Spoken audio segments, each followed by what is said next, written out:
L'histoire des campagnes aériennes pendant la Seconde Guerre mondiale ne saurait passer sous silence les prouesses des As américains à bord de leur P-38 et de leur P-51.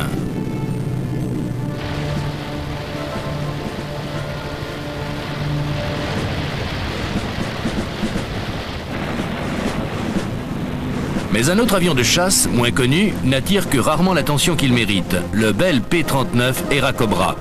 Et pourtant, il dispose d'une arme rapide aussi meurtrière qu'efficace, son canon de 37 mm.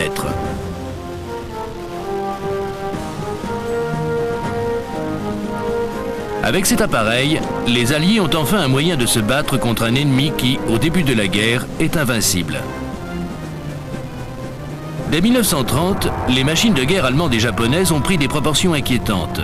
Leurs dirigeants, avides de conquête, convoitent de vastes territoires peuplés de millions d'habitants. En septembre 1939, 6 mois après l'occupation de la Rhénanie et l'annexion de la Tchécoslovaquie, l'armée allemande lance son Blitzkrieg en envahissant la Pologne. La France et la Grande-Bretagne déclarent alors la guerre à l'Allemagne. En mai 40, celle-ci déferle sur le Benelux et la France. Le Japon, de son côté, exécute ses plans de conquête. Dès 1931, il s'empare de la Mandchourie, puis tente de prendre le contrôle de toute la Chine. Le Congrès américain a voté l'acte de neutralité et le président Roosevelt l'a signé. Mais il sait qu'un jour ou l'autre, son pays sera entraîné dans la guerre. Les États-Unis ne disposent alors que de très peu d'avions de combat modernes, car le budget de l'Army Air Corps ne donne pas priorité au développement de l'aviation. Parmi les appareils en service, il y a alors le Boeing P-26 Peashooter et le Seversky P-35, dont la vitesse maximale culmine à 450 km/h à 3000 mètres d'altitude. Pour produire des avions plus rapides, il faut impérativement remplacer les moteurs radio à refroidissement par air par des moteurs en ligne turbocompressés à refroidissement liquide. La firme Bell Aircraft procède donc dès 1935 au développement de nouveaux avions équipés de moteurs en ligne. Larry Bell a racheté l'usine et les machines laissées à Buffalo par la Consolidated Aircraft, partie s'installer en Californie pour construire des hydravions. La modification d'un Consolidated A-11 pour y installer un moteur en ligne Allison est le premier contrat obtenu par Larry Bell. L'Airacuda est le premier appareil conçu par Bell. C'est aussi le premier chasseur bimoteur multiplace étudié aux États-Unis. Les mitrailleurs sont assis dans des nacelles juste à l'avant des moteurs. Mais la production de l'Airacuda ne dépassera pas un prototype et 13 exemplaires de développement. Il a malgré tout concrétisé une nécessité. Il faut des chasseurs plus rapides et mieux armés pour se protéger des bombardiers entièrement métalliques. L'Army Air Corps cherche de nouveaux projets avec des configurations monomoteurs et bimoteurs. Bell semble avoir une longueur d'avance avec son XP-39. Elle propose de fabriquer l'Airacobra pour un peu moins de 250 000 $. En concurrence avec des constructeurs qui présentent des évolutions de leur modèle existant, elle arrive avec un projet tout neuf. Le contrat est signé le 7 octobre 1937.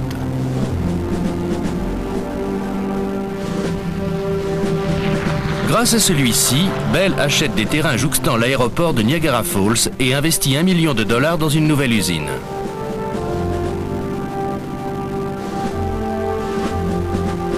Le cahier des charges de l'Army stipule que le moteur Allison en ligne doit être installé sur le P-39. La firme Allison naît en 1915 sous le nom de Indianapolis Speedway Team Company. Au début de la Première Guerre mondiale, elle change de nom pour devenir l'Allison Experimental et fabrique le célèbre moteur d'avion Liberty.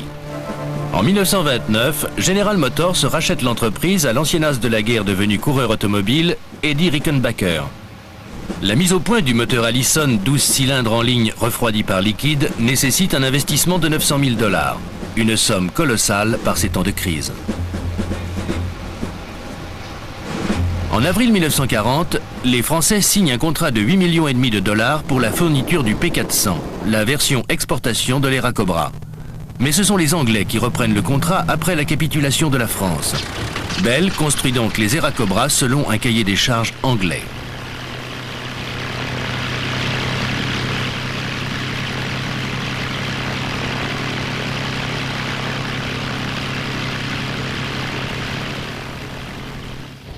En juillet 1941, un lot de P400 est convoyé par bateau vers l'Angleterre. L'appareil est essayé par des pilotes britanniques qui le confrontent à un Spitfire et à un Messerschmitt Bf 109 capturé. Les Racobra virent incontestablement plus serrés que ses deux adversaires. En revanche, le Spitfire grimpe plus vite que les Racobra. Les Anglais refusent la livraison des P400 à venir et leur préfèrent le Spitfire, équipé d'un moteur Rolls-Royce Merlin turbocompressé. L'US Army prend le relais et commande 2000 Airacobra pour 75 millions de dollars. Le P-39 qui en résulte incorpore de nombreuses innovations.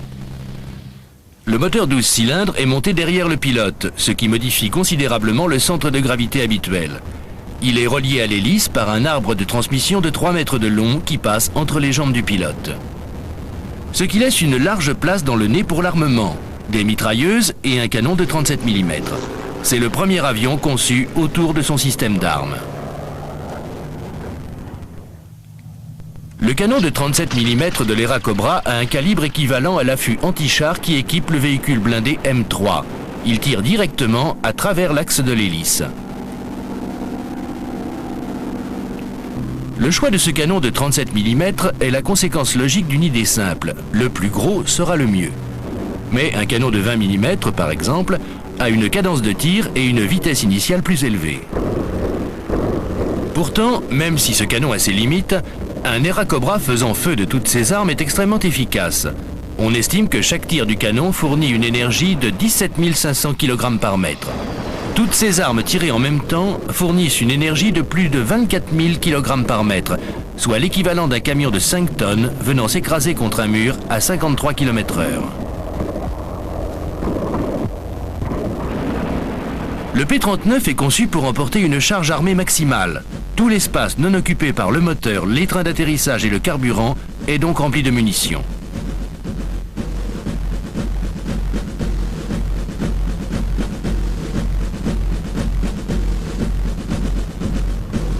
Le canon de 37 mm est standard, sauf sur le P400, qui est parfois doté d'un canon de 20 mm. Le modèle P-39C, équipé de son 37 mm, emporte 15 obus, ainsi que 2 mitrailleuses de 7,65 et dans le nez, 2 autres mitrailleuses de 12,7. Il n'a pas d'arme d'aile. Le modèle P-39D et toutes les autres versions, à part le P-39Q, gardent le canon de 37 avec 2 mitrailleuses de 12,7 dans le nez, recevant 300 cartouches chacune. Mais les mitrailleuses de 7,65 sont placées dans les ailes et alimentées par 100 cartouches chacune. Le magasin du canon accepte désormais 30 obus. Il faut une équipe de 5 hommes pour préparer un Airacobra au combat. 3 d'entre eux sont affectés au nettoyage des canons et à la charge des munitions. La procédure semble complexe, et pourtant le P-39 peut être armé et ravitaillé en carburant en moins d'une demi-heure.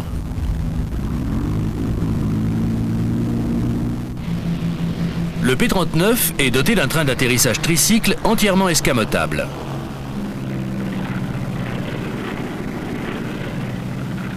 La roue avant est autodirectrice, sans contrôle direct.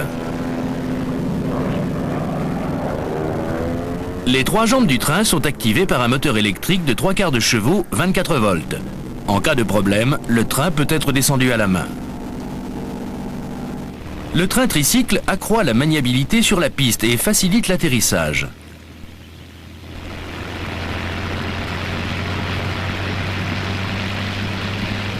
La visibilité du cockpit est excellente. La roue avant a un diamètre de 48 cm et les roues principales 66 cm. Elles sont en alliage au magnésium. Les portières style automobile de l'Airacobra sont fabriquées en sous-traitance par la Hudson Motor Company. Chaque porte est équipée de vitres rentrantes. En cas de danger, le pilote peut facilement déverrouiller la porte entière.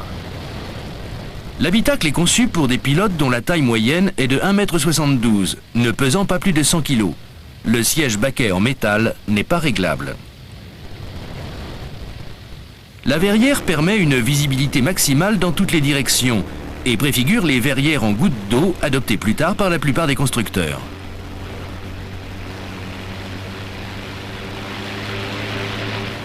Les pilotes stagiaires doivent mémoriser la disposition du tableau de bord en aluminium avec ses panneaux annexes à droite et à gauche comprenant 36 instruments et contacteurs.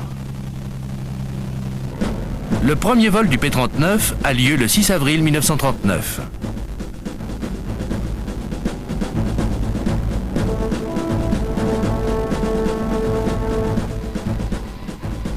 Les essais comprennent l'arrêt du moteur en vol, la mise en drapeau de l'hélice et le vol plané.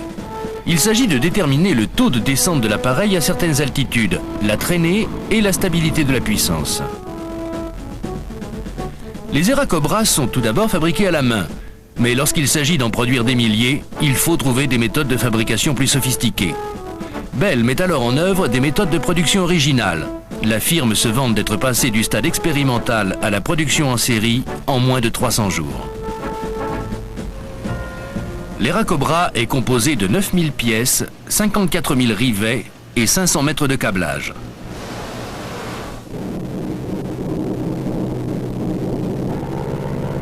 Les essais se poursuivent et l'Airacobra prend du poids. Malheureusement, le moteur Allison plus puissant qui devait compenser cet embonpoint n'est finalement pas fabriqué et les performances de l'avion en sont affectées. Les éléments de base de l'Airacobra sont déjà très lourds. Le canon de 37 mm pèse à lui seul plus de 200 kg. Chaque obus pèse plus de 500 grammes et le train avant 124 kg. Un blindage accru et des réservoirs auto-étanches alourdissent encore l'appareil. De plus, les réservoirs contiennent moins de carburant et l'autonomie en souffre. L'Army Air Corps commence à douter des qualités du P-39. La production du P-40 battant son plein, l'Air Corps décide de modérer ses exigences quant à la vitesse ascensionnelle de l'Airacobra. Puis le turbocompresseur est éliminé pour la version de production. L'appareil n'est pas encore au point.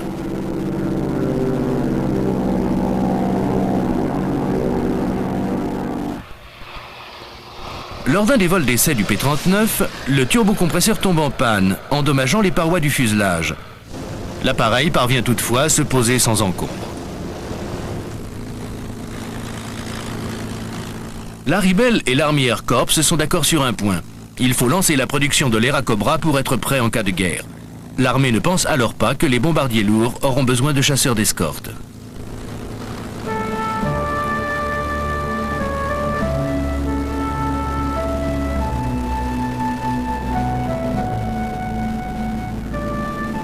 Sans turbocompresseur, l'Airacobra n'a pas de bonne performance à haute altitude.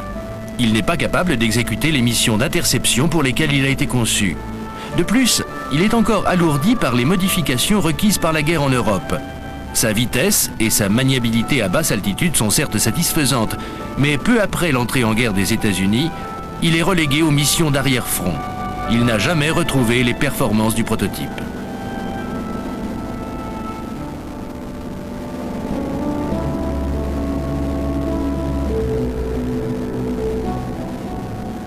Le moteur central limite les possibilités d'évolution du P-39 et plus tard celle du P-63 King Cobra. La contenance des réservoirs ne peut être augmentée sans affecter gravement l'équilibre de l'avion. Les radiateurs et les trains rétractables limitent aussi la quantité de carburant embarqué. L'Airacobra s'avère donc inutilisable dans le Pacifique pour les missions d'attaque sur des îles lointaines. Il ne peut pas non plus escorter les bombardiers qui partent de Grande-Bretagne pour aller en Allemagne.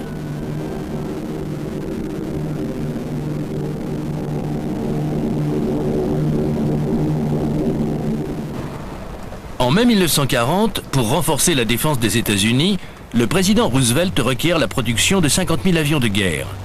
Un an plus tard, l'Army Air Corps ne compte que 800 chasseurs dans son arsenal, dont 347 déjà obsolètes.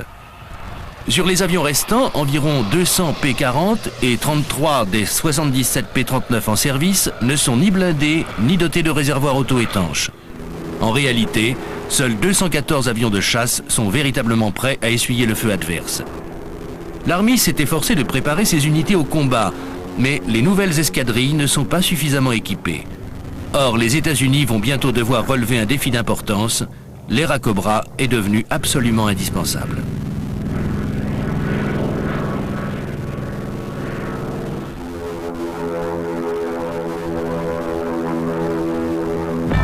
Le 7 décembre 1941, les Japonais bombardent Pearl Harbor.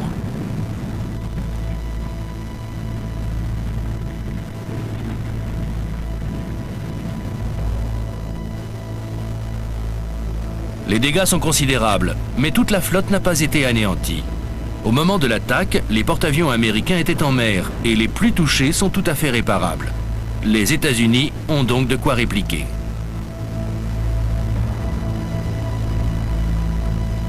Pourtant, dès le lendemain, les Japonais imposent leur supériorité aérienne dans le Pacifique Sud lors de l'attaque sur les Philippines. Des milliers de soldats américains sont faits prisonniers. Les rares pilotes encore valides sont évacués avec leurs avions vers l'Australie. Les États-Unis n'ont que des P-39, des P-40 et quelques bombardiers pour riposter.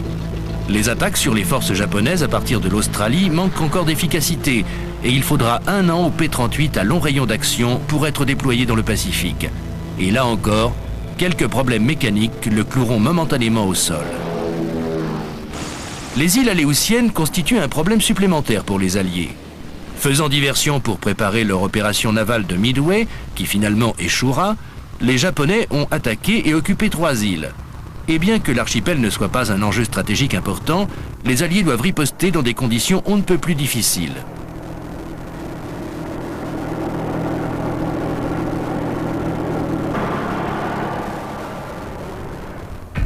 Les Japonais ont installé un réseau de bases dans tout le Pacifique. Le commandement siège à Rabaul, sur l'île de Nouvelle-Bretagne.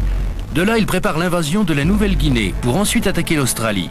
Mais pour réaliser leur plan, les Japonais doivent impérativement neutraliser la base alliée de Port Moresby en Nouvelle-Guinée, important dépôt d'approvisionnement et point de départ de l'essentiel des attaques dirigées contre eux.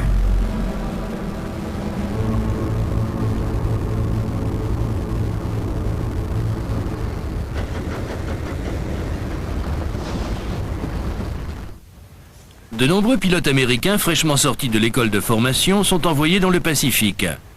Ils vont devoir tout apprendre sur le terrain, au combat. Pour cela, ils doivent affronter des pilotes japonais aguerris aux commandes de leurs héros. Le commandement allié a décidé de vaincre d'abord l'Allemagne.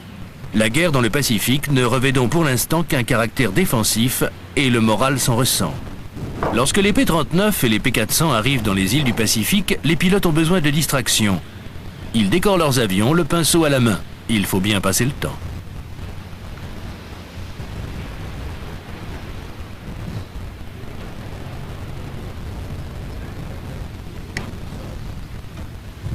Les critiques des pilotes sur le P-39 sont multiples. Ils se plaignent de la fragilité du train d'atterrissage. Les Airacobra se font non seulement abattre par les Héros, mais ont souvent des ennuis au décollage et à l'atterrissage.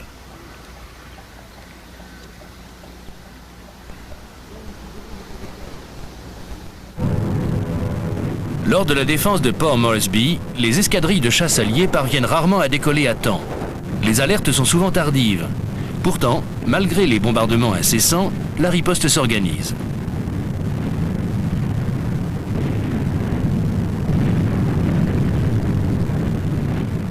En avril 1942, des P-39 décollent de Port Moresby pour aller mitrailler et bombarder la piste de Lae à près de 300 km au nord.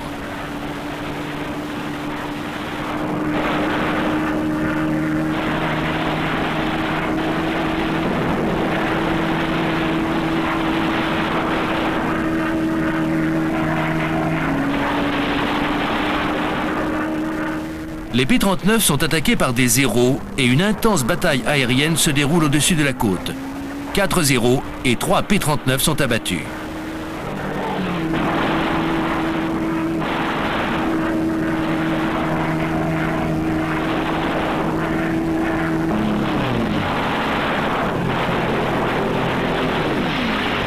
L'armée Air Force s'impose et petit à petit, les Japonais finissent par perdre le contrôle de l'espace aérien.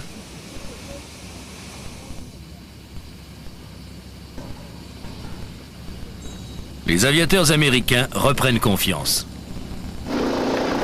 Les Airacobra sont également chargés d'escorter les C-47 de transport. Le nouveau chef d'état-major de l'air a réussi à convaincre le général MacArthur que le transport des troupes par air est plus efficace que le lent convoyage des troupes et du matériel par bateau. Ce changement ne s'opère pas sans les protestations vigoureuses de certains généraux qui préféreraient continuer à utiliser des navires. Ils considèrent les pilotes comme des rigolos, des gens pas sérieux. Une fois les pistes construites en Nouvelle-Guinée, plus près des bases japonaises, les P-39 commencent à pouvoir escorter les raids de B-25. Ces bombardiers volent à basse altitude et larguent des bombes parafragues. Ce sont des charges munies d'un parachute pour retarder l'explosion afin de ne pas endommager les appareils. Le haut commandement japonais se rend bien compte que ses forces subissent de grosses pertes, mais il croit encore aveuglément en son invincibilité. Pourtant, la situation se dégrade de jour en jour.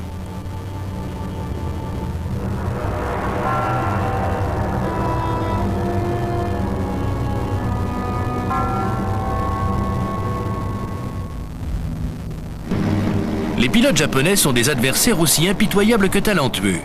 Ils ont subi un entraînement intensif et se battent jusqu'à la mort. Beaucoup d'entre eux s'envolent épuisés et démoralisés.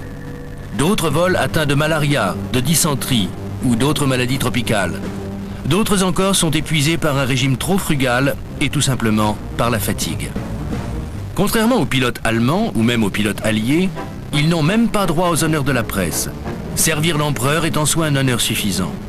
La hiérarchie du système japonais ne donne crédit qu'aux officiers supérieurs.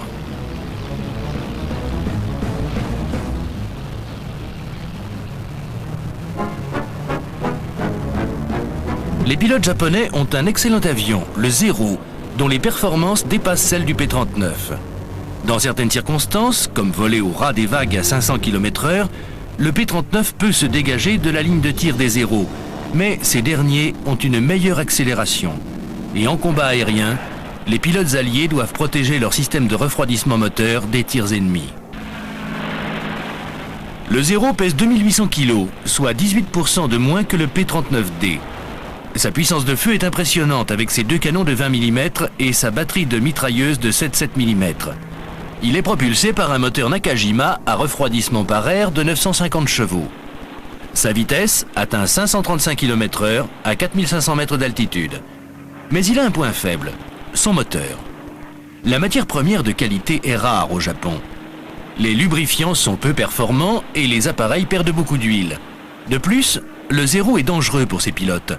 Il n'a ni blindage de protection, ni réservoir auto-étanche. Il n'est donc pas invincible et peut facilement exploser en vol.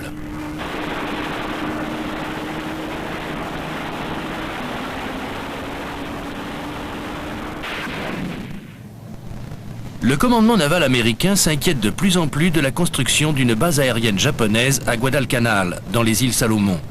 De là, l'ennemi pourrait lancer des attaques contre les bases alliées et couper les lignes d'approvisionnement vers l'Australie.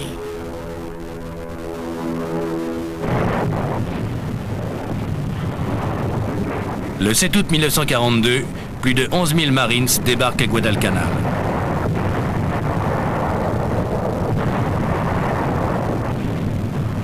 L'île est mal défendue.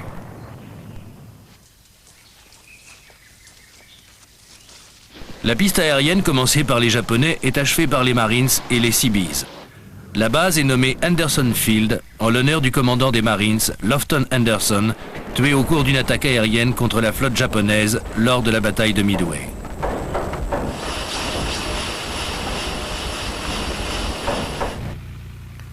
Les opérations à partir de la base d'Anderson vont se succéder. Les pertes pour les escadrilles de Marines s'élèvent à 57% pendant les 25 premiers jours de combat. Mais en arrêtant les contre-attaques japonaises, les P-39 se font apprécier des Marines. Ils peuvent mitrailler l'ennemi au sol avec une grande efficacité.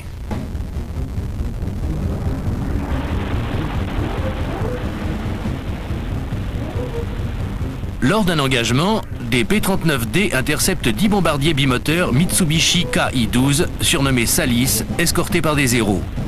Les pilotes de P-39 parviennent à abattre 3 bombardiers lors de 2 face-à-face. Puis, les Zero engagent les P-39 en combat aérien. 2 Zero sont descendus contre un seul P-39.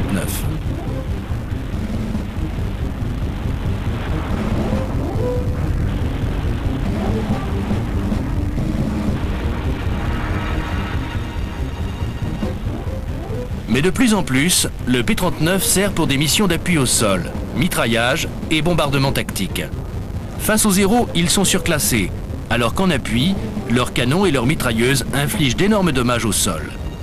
De plus, de nouveaux types de chasseurs commencent à faire leur apparition, et le P-39 est rarement envoyé en première ligne. Peu à peu, les conditions s'améliorent pour les Marines et les pilotes. Les soldats japonais, terrés dans la jungle, sont impressionnés par le confort des camps américains. Les Marines plaisantent en imaginant leurs adversaires beaucoup moins bien lotis.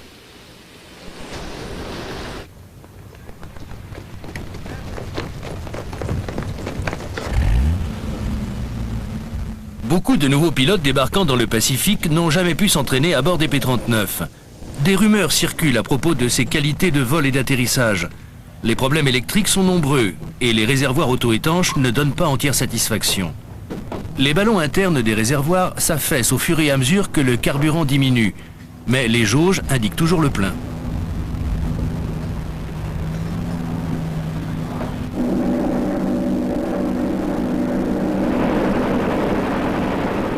Les pilotes se plaignent que le canon de 37 mm s'enraye souvent.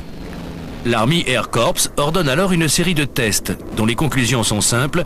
Si l'arme est correctement entretenue et ajustée, elle est fiable.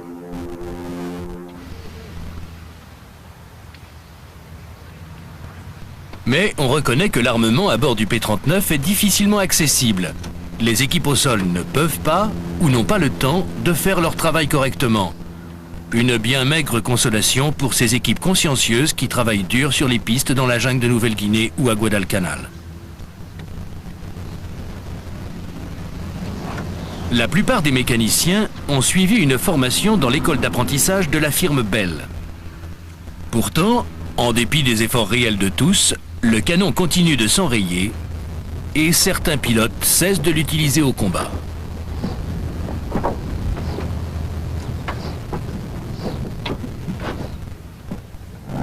En 1943, des pilotes rapportent que le P-39 a du mal à sortir de la vrille. Aux États-Unis, 17 P-39 se sont écrasés, entraînant la mort de quelques hommes. Les pilotes d'essai ne parviennent pas à reconstituer le phénomène et Bell doit émettre des consignes avertissant que l'appareil ne doit pas être mis en vrille inversée sous peine d'une perte totale de contrôle.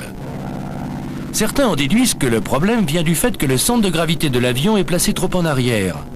Des pilotes plus expérimentés décrivent le phénomène comme un roulis prononcé, mais la rumeur persiste. Cela dit, tout le monde s'accorde à reconnaître que le P-39 a fortement contribué à inverser le cours de la guerre en faveur des Alliés, après une quasi-victoire japonaise. Les forces américaines continuent de récupérer des îles et les Japonais finissent par perdre toutes leurs bases aériennes. Au cours de la bataille en mer de Bismarck, en mars 1943, l'US Navy coule 8 cargos nippons. Les Japonais comprennent qu'ils ne peuvent plus désormais utiliser de gros bâtiments pour ravitailler leurs troupes. Celles-ci doivent maintenant survivre avec les ressources locales.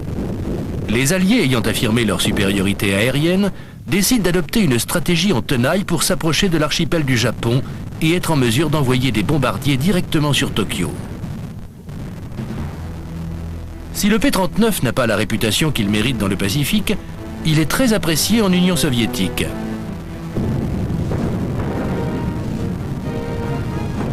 Le 22 juin 1941, les troupes terrestres et les forces aériennes soviétiques se battent désespérément pour éviter la défaite face à l'invasion de l'armée allemande.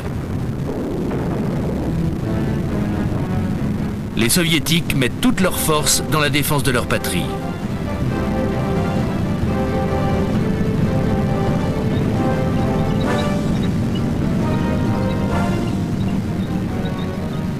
Mais ils sont largement dépassés par la technique allemande, aussi bien sur terre que dans les airs.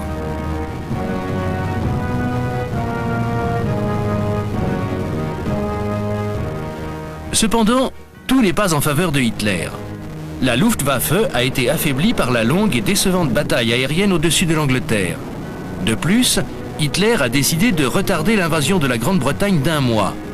Il a été forcé de porter secours aux troupes italiennes lors de leur attaque manquée sur la Grèce pour protéger son flanc sud. Mais Hitler peut offrir à son peuple les brillantes victoires de son armée sur le front russe. Des dizaines de milliers de soldats ennemis ont été tués et plus de 1800 avions détruits, dont la plupart au sol.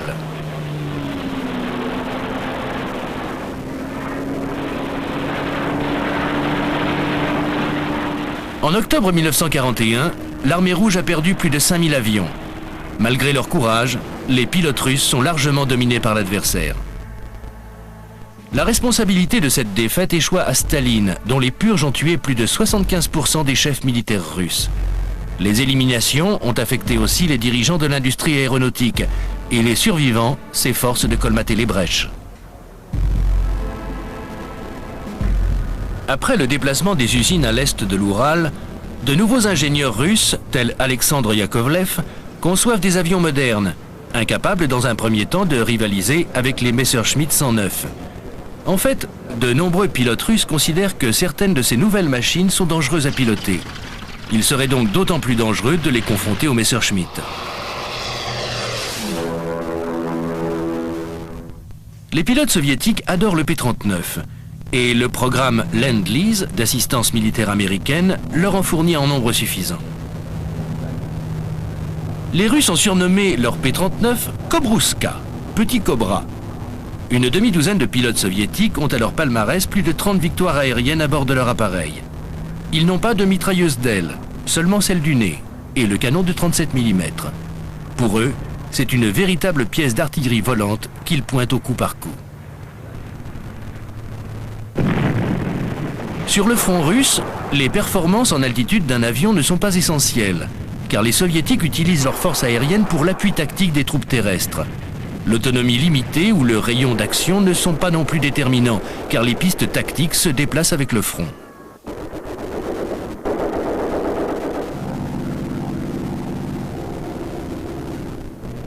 La plupart des combats contre les Messerschmitt se déroulent à moins de 3000 mètres au-dessus du champ de bataille, où les Era Cobra et plus tard les King Cobra ont un net avantage en maniabilité.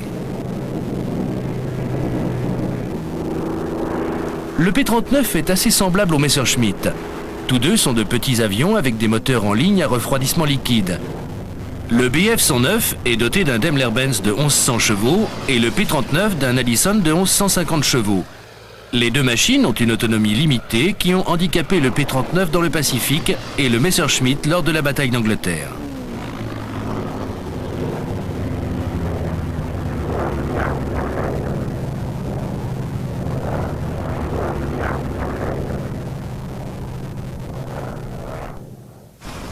Le convoyage des P-39 par bateau à travers l'Atlantique est la méthode la plus risquée pour les faire parvenir en Russie. Staline exige tout d'abord que toutes les livraisons se fassent par Arkhangelsk. Mais l'Atlantique est un véritable stand de tir pour les sous-marins et les bombardiers allemands. 1500 Era Cobra sont envoyés par bateau et seuls 1200 arrivent à destination.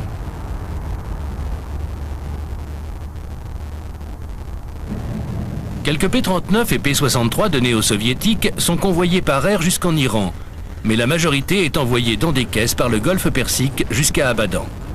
Les soviétiques ont envahi l'Iran dès que le Shah a déclaré son appui à Hitler et aux forces de l'Axe.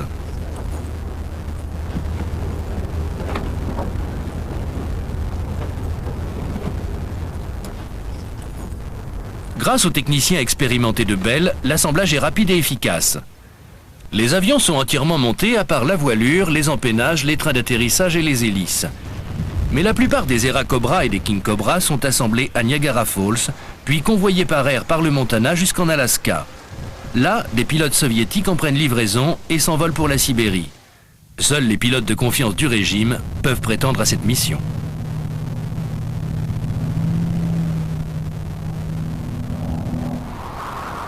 Les avions décollent toute l'année. Pendant l'hiver, les hommes et les femmes qui effectuent les convoyages sont toujours accompagnés d'un avion équipé d'un moteur à refroidissement par air. Les Allison à refroidissement liquide peuvent geler, ce qui exige l'intervention rapide des mécaniciens.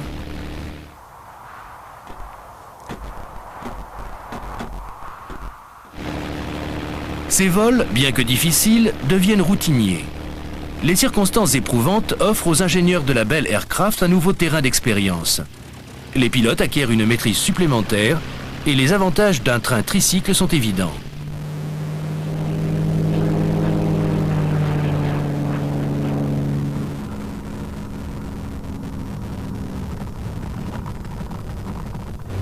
Staline se plaint d'une insuffisance d'Era Cobra. Pourtant, dans les derniers mois de la guerre, Bell livre pratiquement l'intégralité de sa production à l'Union soviétique. Staline soupçonne les Alliés de retarder volontairement le débarquement en France. Il estime à juste titre que son pays, avec ses millions de victimes, supporte l'essentiel de l'effort de guerre contre l'Allemagne. 75% des avions fournis à l'Union soviétique sont des P-39 et des P-63. Disposer d'un avion de qualité permet aux Russes d'alléger la maintenance, la logistique et facilite la formation. Dans l'ensemble, les rapports entre les personnels américains et soviétiques sont bons. Publiquement, ces derniers doivent faire corps avec leurs dirigeants qui contrôlent tout depuis Moscou.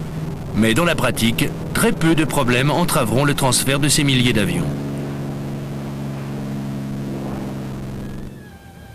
Pendant qu'on négocie à l'échelon supérieur, les mécaniciens soviétiques discutent avec leurs homologues américains et partagent leurs expériences.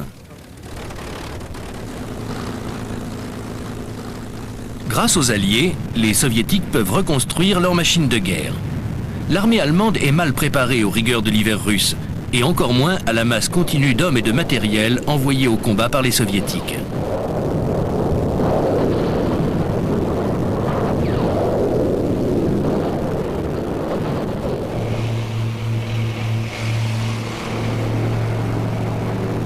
Les Allemands, disposant pourtant de matériel de qualité supérieure, perdent la guerre à l'usure.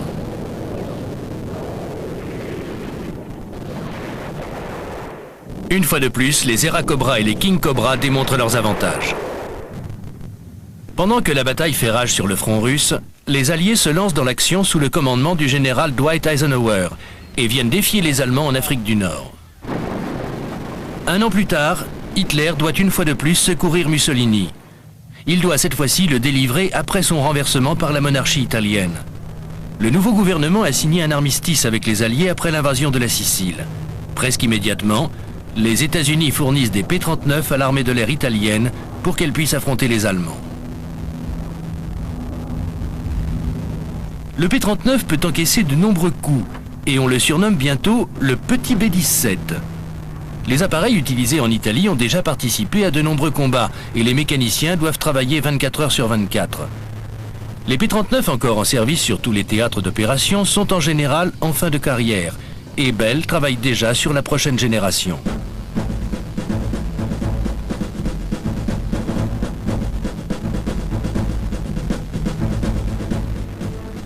Lorsqu'elle commence à livrer les King Cobra, la guerre touche à sa fin. Malgré sa configuration similaire, c'est un avion différent de l'Era Cobra. Il est plus gros, mais conserve son canon de 37 mm et son train tricycle.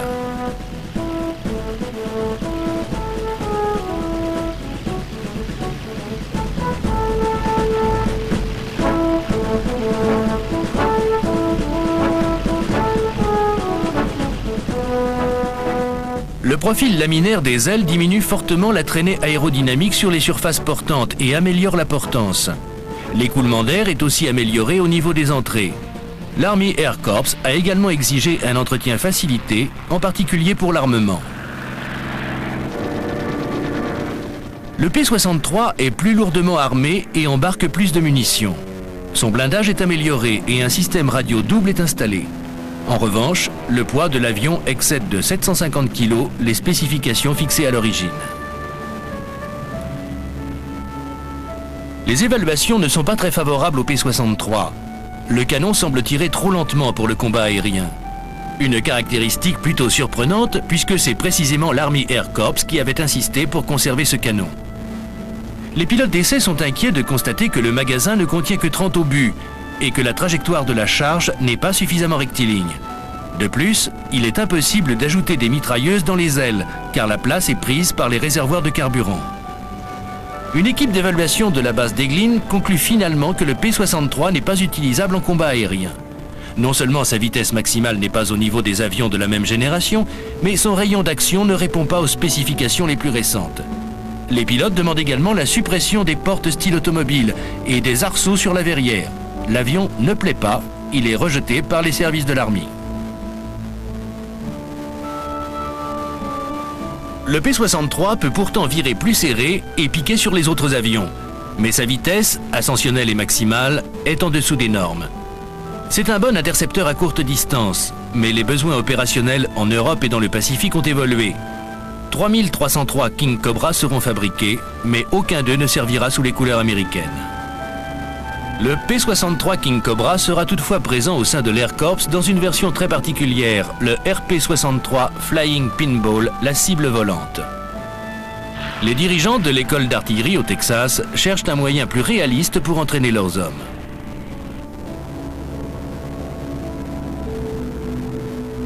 Les stagiaires tirent directement sur l'avion, qui est recouvert de plaques d'aluminium de 6 mm. Plus d'une centaine de détecteurs enregistrent les tirs et activent des signaux lumineux. L'Army a mis au point une balle spéciale qui se désintègre sur les plaques d'aluminium, tout en ayant par ailleurs des caractéristiques normales. Mais il y a tout de même un risque pour le pilote, surtout si les tireurs visent le dessous de l'appareil.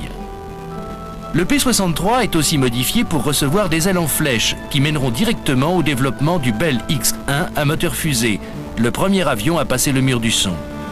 Chuck Yeager, qui effectuera ce vol historique, a appris à piloter sur un P-39. Malgré leurs défauts, réels ou imaginaires, les Era Cobra et les King Cobra ont largement contribué à la victoire au cours de la Seconde Guerre mondiale. Le P-39 était en première ligne aux premières heures du conflit et le P-63 a joué un rôle important à la fin de la guerre. La victoire dans les airs requiert un commandement compétent et un engagement industriel important pour produire les appareils nécessaires.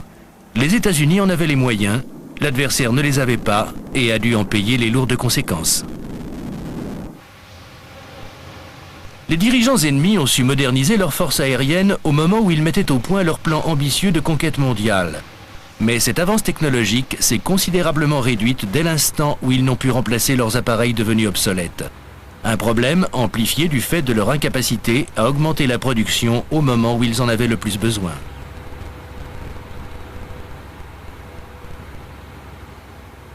Convaincu de sa supériorité et de son destin hors du commun, Hitler n'a jamais prêté attention aux timides suggestions de ses généraux.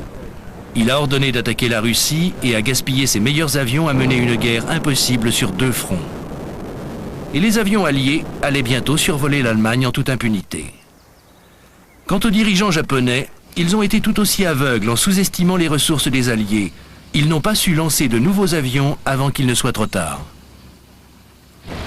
La disponibilité du P-39 au début de la guerre du Pacifique a forcé les Japonais à retarder leur plan de conquête de la Nouvelle-Guinée et d'invasion de l'Australie. Puis les Alliés se sont consacrés en priorité à la défaite d'Hitler. En fournissant des Era Cobra et des King Cobra aux Soviétiques, les États-Unis les ont aidés à se battre. Ainsi, l'essentiel des forces allemandes est resté sur le front Est et n'était pas disponible lors du débarquement en Normandie. Le lieutenant-colonel Alexander Pokrychkin a été le plus grand as de tous les pilotes alliés. Il a abattu 59 avions allemands, dont 48 confirmés à bord de son P-39. Il a été nommé héros de l'Union soviétique, puis le président Roosevelt, pour exprimer la gratitude des États-Unis, l'a décoré de la Distinguished Flying Cross.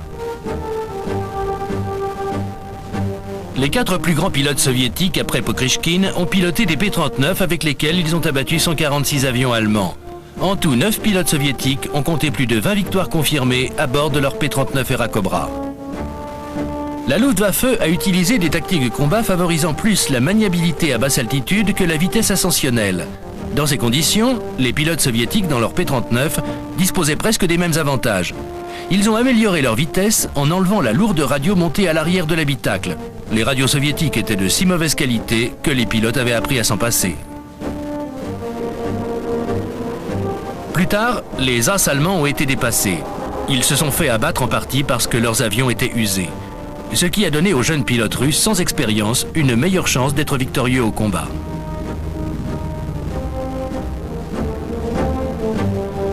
Les troupes aéroportées et terrestres soviétiques ont parfaitement coordonné leurs efforts à ceux de l'Air Force pour rendre la victoire possible. Enfin, sans le moteur Allison, les P-39, P-63 et autres machines légendaires de la guerre n'auraient pas existé. La combinaison du P-39 de Bell Aircraft et du moteur Allison ont transformé la conduite de la guerre. Entre juillet 1940 et août 1945, Allison a produit 69 000 exemplaires de son modèle V-1710. C'est ce qui a permis de disposer de plus de moteurs radio pour les bombardiers et les avions de transport. Le perfectionnement du moteur Allison s'est effectué parallèlement au développement de l'Era Cobra, permettant ainsi la conception et la production des P-40, des P-38 et même des premiers P-51 Mustang. De 1935 à la fin de la Seconde Guerre mondiale, la firme Bell Aircraft a construit 12 847 avions de chasse dans ses usines de Buffalo et de Niagara Falls, dont 8 764 Era Cobra. En 2 ans et demi, Bell a également produit 3 303 King Cobra. Le P-63 fut le dernier appareil à voilure fixe et à hélice produit par la firme Bell.